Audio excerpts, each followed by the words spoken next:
And for me, the most profound gift of our faith that equips us is the liturgical year itself.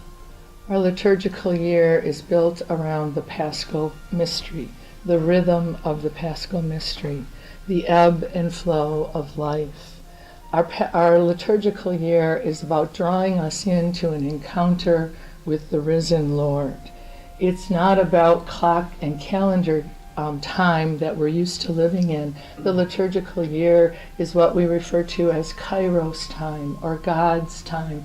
In fact, when we host Kairos retreats here at the retreat center, we have to run around and cover all of our clocks and stop the grandfather clock from chiming, because there's no time in God's world. The liturgical year draws us into that rhythm. I worked in a parish for 20 years, and I left the parish to work in the diocese. And I was noticing that there was something missing. There was something gnawing within me that I was missing, and I wondered, is it the people I worked with?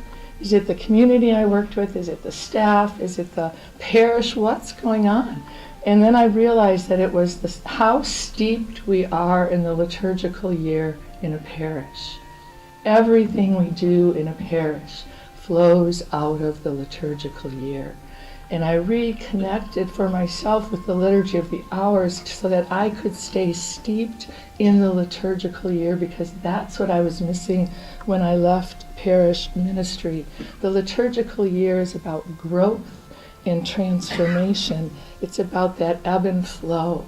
And so if you think about our liturgical year, we begin with Advent, the closest Sunday to November 27th, the end of our calendar years, and perhaps the most busy, crazy, chaotic time of our calendar years, preparing for Christmas.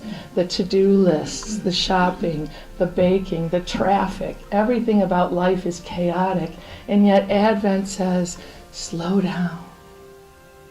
Be present to the moment. Advent is a time of joyful expectation. We're awaiting the birth of the Messiah. Yes, Mary's going to give birth, physical birth, to Jesus. But as Meister Eckhart reminds us, all of us are called to give birth to God every day in our lives. Advent is a time for us to think about, how am I doing with that?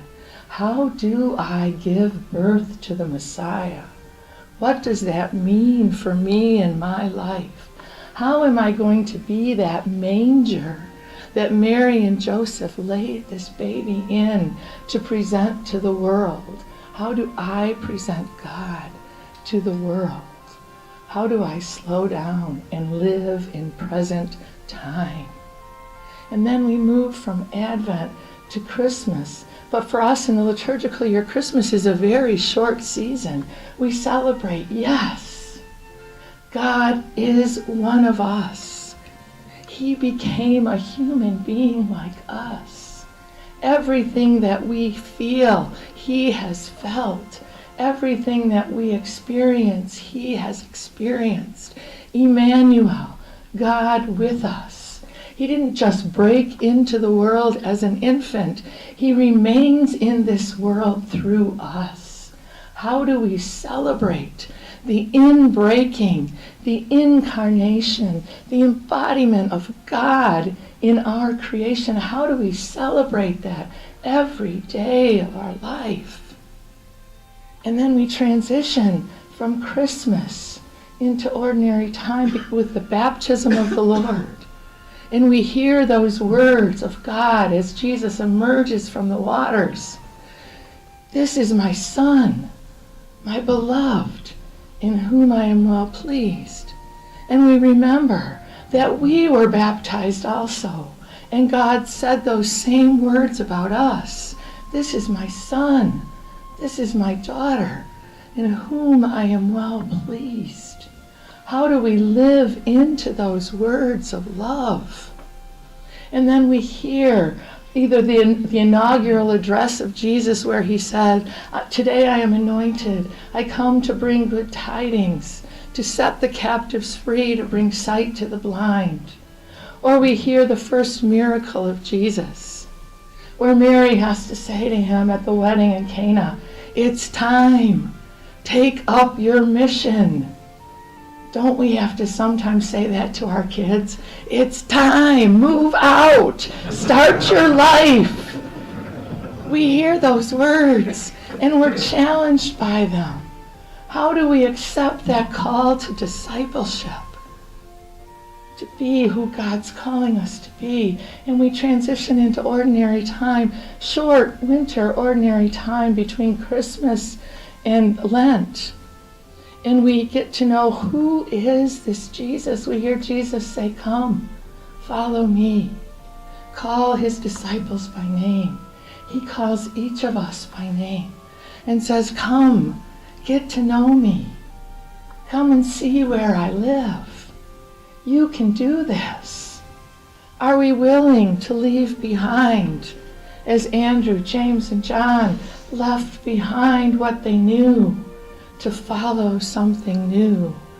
Where is our star of epiphany? What star are we following as the Magi followed? What star are we following as the shepherds followed? How do we stay focused on what we're called to do? And then we hear the trumpets of Ash Wednesday. Sound the trumpet. Good news. We're invited to spend 40 days in the desert with Jesus. Prayer, fasting, almsgiving. It's a chance for us to remember, yes, we're tempted on this road of life, but so was Jesus tempted. What's my prayer life like? Does it need a shot in the arm? Has it become too routine or maybe even non-existent? What can I do? Is there a new prayer form I can try? Do I ever just spend time, as we did last night, in the presence of God and just let him rain down on us? Fasting. We're giving up something to make room for God. Remember how we always used to give up something during Lent? My dad always gave up smoking, and every Easter Sunday that cigarette was right back in his hand. Or we would give up chocolate or our favorite TV show. And at school the next day we'd be saying, what happened on the TV show? Because I gave it up, I couldn't watch it. Or, chocolate, Sunday's not really Lent, so I can have one piece of chocolate during Lent. But did we realize that what we were doing was making room for God? If I'm not watching that TV show, could I be sitting down with God, noticing God? And almsgiving. How do I notice those people on the margins, those people who are struggling and hurting? How do I notice my neighbor who lives next door, the neighbor who sits next to me in church on Sunday, or the neighbor in the cubicle next to mine at the office? That's the people who are calling for our attention. Those are the people we're called to be Christ for. How do I notice them? Lent is 40 days in the desert to be with God, to notice what we could change or shift to be more present or more open. And then we move to Triduum, the shortest season but the holiest season of our year, 3 days. The rubrics say 3 days to do something unordinary. And for many of us, the unordinary is that we're in church 3 days in a row with Holy Thursday. We bring in the oils that are going to be used in our sacraments for the next year. Oil that was blessed at the cathedral in the morning. Everyone, every Catholic who's touched by a sacrament this year is touched by the same oil. How awesome is that? We bring it in procession and set it in a place of honor in our churches. And we hear the Mass of the Last Supper, where Jesus instituted the Eucharist. Do this in remembrance of me. Every time we take this bread and drink this cup, we become what we eat, in the words of St. Augustine. How are we doing? Jesus didn't stop there. At the end of the meal, he got up from the table. He wrapped a towel around his waist and picked up a pitcher and a basin. and he washed the feet of his closest friends. Work that was reserved for slaves to wash the feet. He was the master washing the feet. Whose feet am I called to wash? Who do I need to allow to wash my feet? The Eucharist is twofold. Jesus said, as I have done for you, you must do for the other. We are nourished on his body and blood so we can be his presence in this world. And then we just, in procession, take the reserved Eucharist to the altar of repose. We enter the garden with Jesus. And we hear him take 3 friends with him. Can you stay awake with me? When we are in crisis, do we ask friends to go with us? Which friends do we choose? And what happens when we turn around and they're asleep? You can't even stay awake with me. And we hear him say, take this cup away from me. I don't want to do this. I'm scared. I know what's ahead. I've seen people crucified. I know what this is going to be. But not my will, yours. We remember that we too are that scared sometimes. We don't want to take the next step forward. But we have friends from the community we can ask to go with us. And we have a God who will never abandon us in the midst of our struggle. And we leave that place and come back to a stark, barren church on Good Friday. A clacker calls us to attention, and we journey those last footsteps of Jesus together as community. Were you there? Whose face am I called to wash as Veronica washed Jesus' face? Who is the Simon of Cyrene in my life that I need to ask for help from? Or who am I being asked to be the Simon of Cyrene? Who needs my help right now? How do we journey with Jesus? And we venerate the cross. We are invited to bring all that crap that was stirred up in Lent and bring it to the foot of the cross and leave it there, because it's through the wood of the cross that God took an instrument of destruction and transformed it into an instrument of salvation.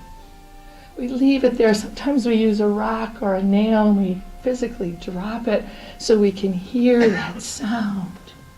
And the temptation is not to creep back in after 3 and pick it up again because it's become so comfortable, but to leave it with God and let him transform it. We hear the passion of John, and we pray the prayers of the faithful like we have never prayed the prayers of the faithful before, on our knees. We share in the Eucharist that was consecrated the night before. And we leave that place in silence to remember our struggles and God's struggles. And we come back on Holy Saturday, hopefully after some time of rest and quiet, not preparing Easter dinner on Sunday. And we enter into a dark church, following the Paschal candle that was just lit by that new fire. Fire transforms and makes things new. If you've ever been by, we drove through California, through Ramona after the fires. It was just a week maybe after the fire. The roads were safe enough to drive through, and already green was emerging from the burnt out ash. We follow in Jesus, and with our candles lit off that Paschal candle, and we have just enough light to find our way and read the readings. Oh my God, 6 readings Oh dear, but it's salvation history. We should be excited to hear about creation, to hear about Abraham, to hear about Moses, to hear our salvation history. We celebrate the sacraments with those who've been journeying with us for 1, 2, or 3 years. We baptize them. And we renew our own baptismal promises. Again, we are reminded that we have been new creations in Christ. We are disciples. What does that mean for us? We share in their confirmation, and we remember the gifts of the Spirit that we too received at our confirmation. How are we sharing those gifts? How are we claiming those gifts? They don't do us any good if we hoard them. We have to share them with the rest of the world. And we break bread with them for the first time. Come to the table. You're one of us. Become who you are. We hear the gospel where they roll away the stone and the tomb is empty. We hear those words as Mary Magdalene heard those words. Why are you looking for him among the dead? You will find him among the living. We dare to peek inside that tomb. Could it be? Could he really be alive? And we come back on Easter, and the tomb is empty. It is true. He is alive, and we celebrate. And we move into Easter season, 50 days. 50 days to unpack those mysteries of the Triduum. He is alive. Where are the upper rooms that we find ourselves huddled in because we're afraid? And what are we afraid of? Where are those Emmaus journeys that we take when we're running from Jerusalem? What are we running from? Do we recognize Jesus as he comes up alongside of us? How do we break bread? Where are those shores where we go and we hear Jesus say, put your nets out on the other side? And we look at him and say, are you kidding? I've been doing this all night. I'm a fisher person. I know what I'm doing. You want me to do what? But I'll do it. And they can't lift the nets into the boat because the catch is so big. Where are those seashores where Jesus says, come have breakfast? Because ghosts don't eat, but Jesus does. 50 days to unpack those mysteries of the Triduum. 50 days to walk with the people, the early Christians, through the Acts of the Apostles. Some of the struggles that they face are the same struggles we face today. And yet they found the courage to continue to walk the way when Jesus wasn't there to walk with them. It's the same way we walk. And we come to Pentecost, and we're huddled together in that room, and the gifts of the Spirit descend upon us. As the 12 and the group gathered there were able to leave with courage. And amazingly, people understood, whatever the language. We too are empowered to leave the church and continue to build the kingdom, to share the story, to keep the way. And we enter into ordinary time, a long stretch of numbered weeks. Not boring. The color is green, it means life. We hear a continuous reading of one of the synoptic gospels, Matthew, Mark, or Luke. We get to know Jesus in an intimate, powerful way. The miracles, the healings, the parables. What are they saying to me and my story? What's God calling from me in this parable? How is he healing me? How is he giving me sight? How do I respond to that beautiful question that he gave to Bartimaeus? What do you want me to do for you? Whatever you want, ask. It will be done for you. abide in me. And we journey back to the feast of Christ the King. Yes, this is our God. He is our King, and he never leaves us. And then we start Advent again. But we are different because we have encountered Christ. We have been changed, and we journey once again. For me, the liturgical year is the most profound gift of our faith to help us to choose to live faithfully in an era of chaos.